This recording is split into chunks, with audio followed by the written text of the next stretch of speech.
Bonjour pour ce nouveau tutoriel concernant les conséquences de l'effort musculaire sur l'organisme. Premier problème à résoudre, quelles sont les limites physiologiques lors d'un effort? Nous savons tous que notre organisme possède des limites face à l'effort physique. Il existe par exemple une fréquence cardiaque maximale.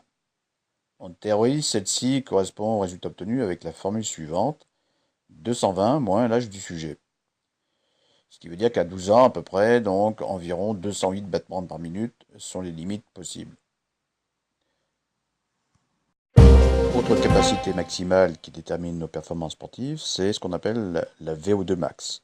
C'est le volume maximal de dioxygène prélevé par les poumons, entraînant alors une quantité maximale de dioxygène qui sera transportée et consommée par le muscle. Autrement dit, pour un élève de 12 ans, environ 1,3 litres par minute correspond donc à ce VO2 max. Ces mesures de VO2 max peuvent être déterminées lors de séances de TP au lycée, où il est possible aussi de prendre des mesures en courant sur un tapis avec un test de spirographie, afin donc de mesurer la quantité de dioxygène consommée pendant l'effort.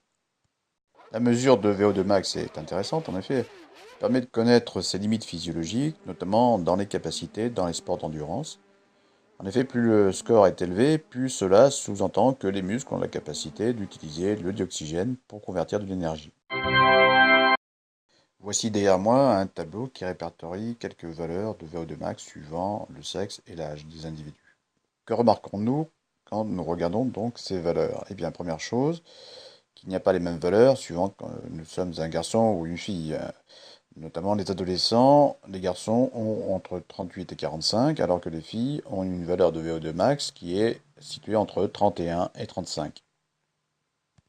D'autre part, les valeurs de VO2 max sont supérieures chez les sportifs de haut niveau, notamment chez les hommes. Ces valeurs sont supérieures à 47.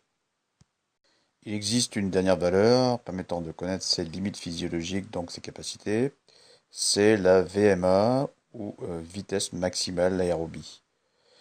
Pour le calculer, il est possible en EPS de faire le test léger navette. Cela consiste à courir entre deux séries de plots espacés de 20 mètres et de reprendre la course au niveau des plots.